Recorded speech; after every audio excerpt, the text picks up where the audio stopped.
महाराष्ट्राचा आवाज, आपल्या हक्काचा. नवा आवाज महाराष्ट्र न्यूज चॅनलमध्ये आपले स्वागत आहे. तर पाहूया आजच्या महत्त्वाच्या काही घडामोडी. उल्हासनगर शहरात एका बाईकस्वार तरुणाला चुकी नसताना बेदम मारहाण झाल्याची घटना घडली आहे. या तरुणाचा हात फ्रॅक्चर झाल्याने त्याच्यावर सध्या शासकीय रुग्णालयात उपचार सुरू आहेत. अमित मसंद असं जखमी झालेल्या तरुणाचं नाव आहे. अमित हा 3 मार्चच्या रात्री कॅम्प नंबर 4 संभाजी चौक येथे जात असताना रस्त्यावर वाहतूक कोंडी झाली. अमितच्या दुचाकीसमोर एक कार चालक उभा होता. दरम्यान अमितच्या बाजूला असलेल्या दुचाकीस्वार तरुणाने कार चालकाला गाडी पुढे घेण्यास सांगितले. त्यानंतर तो बाईकस्वार पुढे निघून गेला, परंतु त्या कार चालकाला राग आल्याने त्याने अमितलाच बेदम मारहाण करण्यास सुरुवात केली. यात अमितची चूक नसताना त्याला लाकडी बांबूने मारहाण झाल्याने त्याचा हात फ्रॅक्चर झालाय. विठलवाडी पोलिसांनी गुन्हा दाखल करत सीसीटीव्ही फुटेजच्या आधारे आरोपींचा शोध सुरू केला आहे. मेरा नाम अमित विजय मसंद है.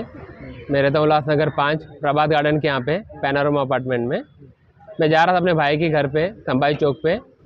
रास्ते पे ये अपना भाविका मोटर्स के ट्रेनिंग स्कूल है हरिओम बेकरी के यहाँ पे बीच की गली की ट्रैफिक की वजह से वहाँ पे ट्रैफिक था पूरा था. 2 कार अटकी हुई थी रास्ते पे अटके होने की वजह से वो ट्रैफिक की वजह से किसी ने उसको कुछ कार वाले को सामने वाले कार को कुछ बोला. तो बोलने के उसको मिसअंडरस्टैंडिंग में उसने बोल दिया कि आगे उसको लगा कि मैंने बोला. तो तुम आगे डिस्कस की वजह से उसने डायरेक्टली मेरे पे हाथ छोड़ा. उसके और 2 जन थे, उन्होंने समझा कि देख के हाथापाई, उन्होंने डायरेक्ट गाड़ी में बम्बू पड़ा था, बम्बू से निकाल के डायरेक्ट मेरे को मारना शुरू किया. उसके बाद उनका मैंने फ़ोटो वीडियो निकाला तो उन्होंने मेरा मोबाइल फोड़ दिया, मेरे को मारा है, फ्रैक्चर हुआ है, ये सब हुआ है और पूरा हाथ पैर में पूरा लगा हुआ है. उसके फ़ोटोज़ वीडियो मैं आपको शेयर कर दूंगा, सब कुछ है मेरे पास. हाँ हाँ FIR दर्ज की कॉपी है उसकी. पुलिस क्या बोली? पुलिस अभी बोल रही है हम लोग कर रहे हैं कोशिश. आप पहले एक्सरे सब करा के आइए, आपका सब कुछ हम छानबीन कर रहे हैं. कितने बजे हुआ है? ये 8:15 बजे हुआ रात को. बातम्या पाहण्यासाठी चॅनलला सबस्क्राईब करा, बेल आयकॉनवर क्लिक करा आणि रहा सतत अपडेट.